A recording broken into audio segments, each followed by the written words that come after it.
What's going on, everyone? Welcome to episode 41 of the Diego Colley Football Show. And I don't even know where to start. Seahawks are Super Bowl champions, Super Bowl 60 champions. It's been a few days. I keep finding myself at like a loss for words. I don't really know where to start because it's not like you need to really break down the game, like look in too deeply and who had great games, who had horrible games. They won the Super Bowl, and it felt fitting to record this after seeing the parade celebration. It just brought me joy. This whole week has just brought me joy. It's a bit of a feeling that I don't know if I'd say it feels surreal. It's just a feeling of surprise, of kind of happiness, I think. And yeah, I'm gonna start with the game. The game was interesting. People are gonna call it such a boring Super Bowl. This was exactly the game that I feel like I've seen the Seahawks play so many times this season. It was a Seahawks football game. They don't necessarily have the fastest start on offense. They missed some opportunities, but Mike knows his team so well. They take their points when they need to. They don't get too aggressive. They don't do too stupid stuff when they don't have to. This was vintage Seahawks football, and it was fitting that they didn't turn the ball over. Sam Darnold, they didn't turn the ball over the entire playoffs. If you would look around the league, great quarterbacks. I mean, Josh Allen lost his team the game when he turned the ball over 5 times. Drake May had a rough playoffs, turned the ball over multiple times in each game. Taking care of the football and playing good defense is alive in the NFL. Mike McDonald becomes the first defensive play-calling head coach to win the Super Bowl. This is so against the grain of notorious Super Bowl winners in the last, 10 years? More than that? The Super Bowl, especially recently, is like who has the genius head coach? It's Mahomes in the playoffs. It's the star quarterback. And that's not what this team was. And that's why I think a lot of people nationally are like, they don't know what to do with this team because they don't have a star quarterback. They have the offensive player of the year on offense. But, I mean, he had 24 yards and they won the game by, what did they win it by, 16? It's suffocating. They play suffocating football. And there's so many guys that stood out in this game. And on the offensive side of the ball, I will say to start the game, I was a little bit nervous. Sam's first few throws, they were fit in the tight windows. It bounced off of Patriots players' hands. Jason dropped one that was in the air for a little bit. Could have maybe been picked. Marcus Jones almost jumps a route to Cup, I believe, or Barner, and he could have came down with an interception. And then you have that play where it's a broken play and Jason breaks up the field and Sam puts some air underneath it. It could have been picked off. I'm not going to be picked off, but it could have been a touchdown that broke the game open. And just that's fine, though, because after that, Sam settled in. And what was his PFF grade? It doesn't really matter. His grade was a 61, so around average. He didn't have his best game. He missed some throws. Before the half, he got fortunate when Jason has a double move. He beats Gonzo, and he underthrows him a little bit, throws it behind him, and it could have been picked off. Gonzalez got two hands on it. Shaheed, he threw a bomb to Shaheed early in the game that a little bit underthrown, but he gives his guy a chance to make a play. But after that first drive, he wasn't really putting the ball in harm's way. He was taking care of the ball as he did all playoffs. And when people talk about how the Seahawks are going to lose a football game, it's Sam Darnold's going to implode and throw 4 interceptions. He didn't do that since the Carolina game. He didn't turn the ball over in the last 4 games of the season. And just silences everyone. He silenced all of the haters, and he doesn't dunk on the haters. He lets his teammates do talking. We'll talk about the parade. He just does it himself. He's just himself, and he hasn't changed a bit. That's the one thing I love about the guy. He was himself the first press conference he had this season. He was himself as the season went on. They were putting up great numbers. He gives his credit to his teammates. He is a great leader of a football team, and the national media doesn't know what to do with him. There's still people doubting, everyone's just waiting. That's the Seahawks' demise. Just a stupid take. Kenneth Walker, the Super Bowl MVP Kenneth Walker. Who would have thought that would be the case when mid-season Charbonnet would take every single touchdown and they're kind of splitting carries? The Seahawks don't care about fantasy football. They care about this time of the year. Because if Charbonnet were here, I don't think that means that they would have necessarily been 12-12 or whatever it would be. They would wouldn't be scared to give K9 25 carries or 20 carries. but he was fresh. He wasn't beaten up. Ramondre Stevenson had 7 carries for 23 yards. Trayvon Henderson, 6 for 19. That has something to do with the offensive line, but the running, he was fresh. He was explosive. He looked like it was week 1, and he has zero like tread on his legs. That's not usually the case for a running back in the Super Bowl. On the receiving side of the ball, Cooper Kupp, 6 receptions, 61 yards, the leading receiver. How ironic is that? The guy that was sent off by the Los Angeles Rams leads his team in receiving to win his 2nd Super Bowl. A.J. Barner has a day, the only offensive touchdown, 4 receptions for 54 yards, emerging as a great tight end in this league, top 10, dare I say. And, kind of gaining some national media perception. People are loving this guy. Shaheed, 2 for 27. This wasn't like the most polished game on the offensive side of the ball, but they didn't press. They didn't make this something that they weren't. I thought that Quinn Kubiak called a great game. He didn't get too cute. He didn't try to run a double pass, a triple, a reverse pass, a reverse.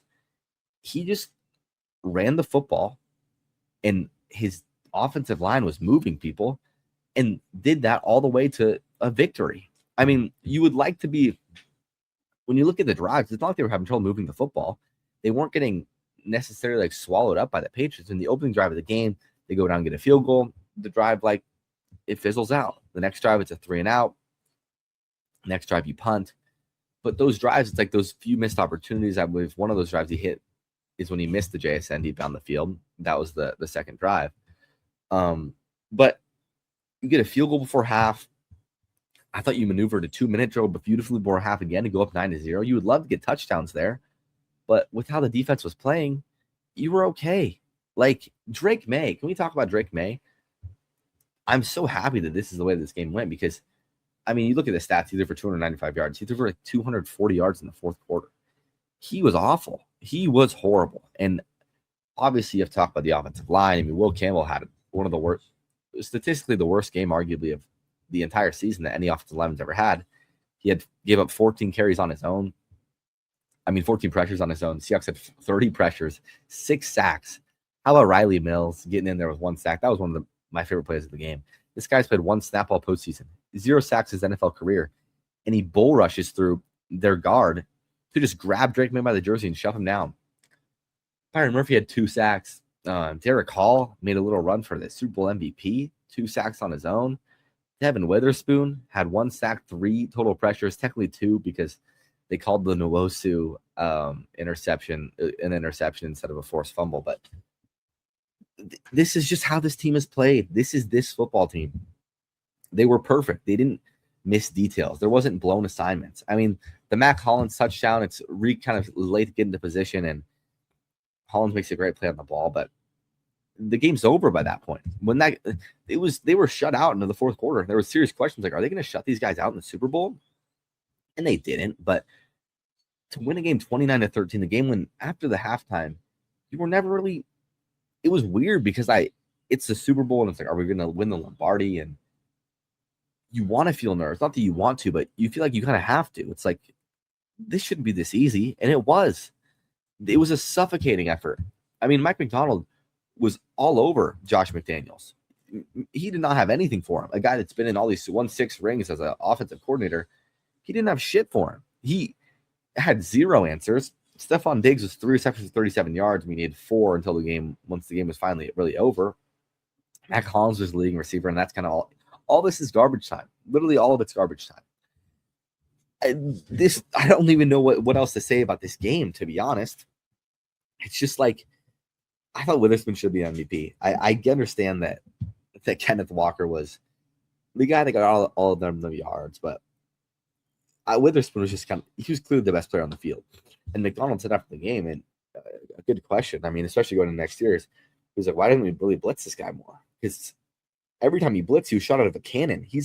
He pushed Will Campbell back and got a pressure on Drake May. That shouldn't happen. You're, 180-pound, maybe, cornerback should not be able to do that to an offensive tackle in the NFL. It was a great watch, and I've just felt this week just surreal happiness. It doesn't really feel real, especially going into the season. I thought the Seahawks would win the division. I thought they'd be able to make a run, but I didn't necessarily think it was a Super Bowl team yet. And I think some people, obviously, like that's what you want. That's the end goal. And throughout the season, when you win these big games, but they are like, and the thing is, I see people online saying, well, they have to sign these people. There's no reason this team shouldn't go, not like certain, but to go back to back. But what's going to hold them back? They have some serious questions about the offseason that they have to make, but you got K9, who's going to be a free agent, Woolen, Kobe Bryant, Boye Mafe. I'll do an offseason preview podcast sometime before the draft and free agency, but the defense is young. There's not like a big vet that's going to leave. I mean, Cup might retire. I don't know necessarily. I don't know if he will or not. If you're going to go out, this is the way to go out on top, and maybe sort of a restructure of the contracting there. But he was the leading receiver in the Super Bowl. The offense is young. Your quarterback's on a team-friendly deal in relative to a guy that's not. When it comes to quarterbacks that aren't rookies, this is the most team-friendly deal in the league, arguably. I mean, he's making less money than Geno Smith. He's not making the upper echelon of top 10 quarterbacks money, and he's doing this. He does what he have to do. Like, people criticizing his Super Bowl performance, it's like he didn't need to go have a game like he did against the Rams. In that Rams game, he won them the game. He single-handedly won them the football game when he threw for 350 yards, 25 to 36, 3 touchdowns, 0 interceptions. He didn't have to do that in this game. And that's, I think, the great thing about him is he didn't try to overextend the play. Josh Allen, when they lost that game, lost it for them. When right before half, he's trying to do too much. There's 13 seconds left in half. Just take it to half. He didn't do that. He tried to do too much, tried to be the hero and fumbled. It gave them 3 points that ended up costing him the game, potentially. Donald just does what you need him to do. And your offensive player of the year goes for 27 yards receiving on 10 targets. I mean, there was open plays, and you win the game by 16 points again. And on the defensive side of the ball, these guys haven't even reached their ceiling, in my opinion. You have to make a decision on Reek. You have to make a decision on Kobe Bryant. You don't have a premier pass rusher. Look what you just did. Derek Hall looks like a monster in this game. He's a guy that I'm really looking forward to next season, seeing if he can make a leap to being like an elite rusher off the edge, because that's kind of what you could say is maybe the only weakness of this team. You have a guy like Riley Mills, who's a top 3-round talent that was taken in the 5th round because of injury concerns. And he plays 5 snaps and gets a sack. He didn't really get a full offseason, and that's what he's doing in this game. Leonard Williams is coming back. DeMarcus Lawrence is coming back. There's not a whole lot more to talk about on this game, in my opinion. That's why I was struggling I didn't know when I wanted to record this, because what am I going to recap? They beat the shit out of the Patriots. They dominated them, and they would have done that to any other team in the AFC. They would have done that to the Broncos. The only other team that I think would have maybe given them trouble on the defense side of the ball is the Bills, and that's just because the superstar quarterback factor. Bo Nix would have not been able to do anything on this Seahawks team. My favorite, arguably, play of the game, in a weird way, it was like the first Derek Hall sack. The Nwosu, obviously, pick 6 was pretty electric. That's when you kind of knew the game was over. But that first Derek Hall sack, just kind of that first defensive possession, it really set the tone. So it was like, okay, we went and got 3. Are the Patriots going to come back and get 7 here? No. Like, anytime they got a first down, had sort of an explosive play to get to a 3rd and short, it was just like neutralized. They did nothing successful on the offensive side of the ball until the 4th quarter, when the Seahawks were backing up, kind of playing it passively, I guess you could say they were. And the Patriots hit some big plays on the field, which is what they did to everyone's early in games in the regular season, not in the playoffs. So I think one of my favorite plays of the game was that Derek Hall sack early in the game, because it kind of just set the tone for me. And the Riley Mills play, that was another one too, because it was like our 6th defensive tackle just bull rushed your starting guard and sacked your quarterback. They're so good. They are so good, and the defense lived up to it in a big spot. And I'm so happy that they shut up all the New England fans, because I was just getting over the discourse online, and they won the Super Bowl. And we'll talk about some aftermath.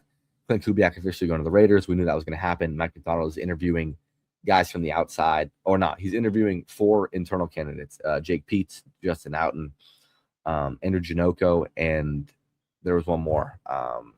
Let me pull it up right now. But I expect that to get done sometime in the next few weeks. They're going to the combine. Honestly, the next week maybe. They're going to the combine in 2 weeks. So I think they'd want to have an offensive coordinator figured out before then, just for the interview process and everything else. Tight end coach Mac Brown. So I think it'll be a guy from within. I think that gives you the best chance of holding on the staff, and it'd be so awesome if you could hold on to most of these guys. I feel like some might go with Kubiak, but if you're a guy on the staff, why would you want to leave a team that just won the Super Bowl and is in the spot that they're in right now?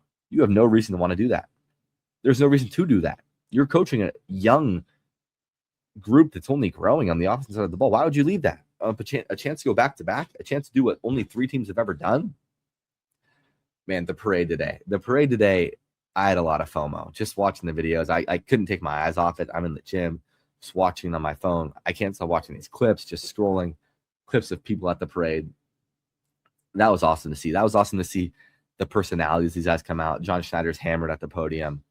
The Ernest Jones speech was, that's going to live on forever. That was kind of, in a weird way, like with the team that the way the Super Bowl played out, I don't know if they'd say there was like a signature moment that's going to be constantly be shown, maybe the pick six, but from the national perspective, like that kind of just, it wasn't the most exciting Super Bowl. I feel like that Ernest Jones speech moment will be kind of the moment for this team. The moment that you look back on is like, that's who these guys were. They didn't care about what anyone else thought about them, what anyone else thought about their quarterback. They didn't let any of the outside noise affect them. And it's very different from 2013 when that team was so like angry in a good way, where they want to prove everyone wrong themselves. And the Seahawks don't care. They're just going to keep doing what they're doing. Like they don't care what you think about them. They don't care, have any opinions. Like, you're doubting them. Okay, we're just going to show you. We're not going to tell you. We're just going to show you time and time again. And that was awesome. And the parade clips, everyone running down the street, like the security's trying to get them in the buses, keep running on the side. Another underrated component about the whole thing is I love like seeing Mike McDonald in like an awkward situation. He's not like a social. It's hard to say he's not a social guy, but he is very like he's football. He's focused on the football all the time, and to see him like having to go on Jimmy Kimmel and having to give all these speeches, and I just love him. I love him. He's just is making an early case for being one of the greatest coaches in Seattle sports history, and I just keep thinking it, dude. Like, there's no reason this shouldn't be the start of a dynasty, the start of something bigger than just one championship. Because if these guys don't let their egos inflate, which is nothing to show that that's going to happen, they're going to always have this mindset because people are going to constantly hate on them. You got Rams fans saying that this was the easiest Super Bowl ever. Niners fans saying that, oh, they were all banged up. It doesn't matter. They won the games in dominant fashion. I mean, ESPN ranked them as the 3rd greatest Super Bowl team of all time, and people are pissed about it, but they trailed for 1:30 in the entire playoffs. And I believe that was in the Rams game sometime before halftime, probably. I'm going to look at that right now. But they was never like a slow start moment. Even when they had them, the defense was so good that it didn't even matter. Like, if the offense starts slow, like, we're fine. The defense never had a moment where, like, the only team that did any sort of success on them was the Rams in the last 2 weeks, the last 2 games they played about them. But guess what? In those 2 games, the offense picked them up. And that's the best part about this team. They trailed for a very, very brief 1:30 seconds in the second quarter of the Rams game. When the Rams went up 13-10, the Seahawks went 3 and out, the Rams went 3 and out, and the Seahawks scored before halftime. That was it. The entire playoff run. It's special. It's a special run that I think reinvigorated the city. Before Mike McDonald got hired, when Pete was still the coach, I mean, the Seahawks were kind of just like they're going to be an all right team. They're going to win 10 games, get in the playoffs. With Russ at the helm, they're not really going to be able to do anything. And John Schneider dumps Russ at the right moment. He dumps Pete at the right moment. He dumps Gino last year. He dumps DK. 2 guys who, how are they feeling right now? And makes this team, I mean, he is a Hall of Fame general manager. And that just makes you have to want to trust him with every single thing that he's going to do. Like, he was doubted a lot last year, in the last few years with his decisions. And if you look at the way he's hit on draft picks, he hasn't missed in the last 3 or 4 years on 1st round, 2nd round, 3rd round picks. It's quite honestly amazing stuff. Like, it is unheard of to have that type of draft run. And they only have 4 picks in the draft. It doesn't matter. Like, this isn't necessarily like trade him for Max Crosby. I don't necessarily know if that's going to be on the table, but whatever you add in the draft, I mean, whether it's a guard, an edge, a corner, probably you want to add someone like that. You got to trust what he's going to do. There's no one that has any room to criticize what he's going to do right now, and not trust him with what he's done. So I'm gonna wrap it up there. Like, I feel like I should have more to say. There's nothing to break down. I don't have anything to break down.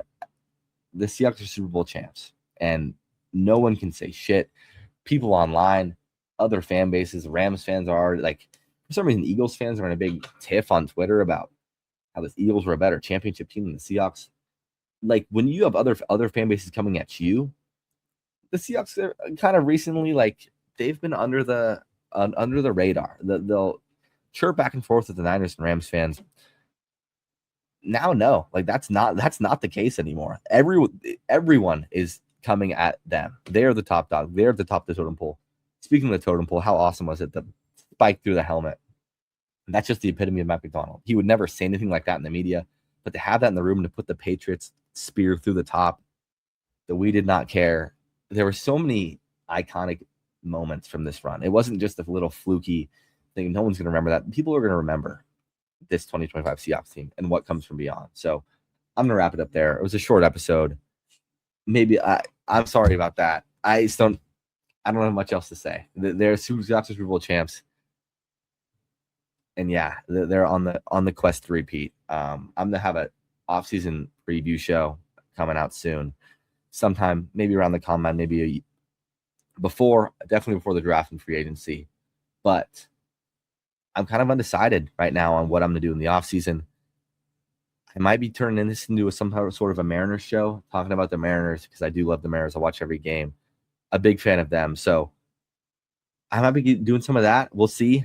Not sure when next show is going to be loaded the next week or two, or a little bit after that, or whether we're going to be talking Mariners in a few weeks as spring training has just started. So thank you guys for listening. Thank you guys for watching this entire season. Give the show a like, subscribe to the channel, and I'll see you guys next time. Thank you.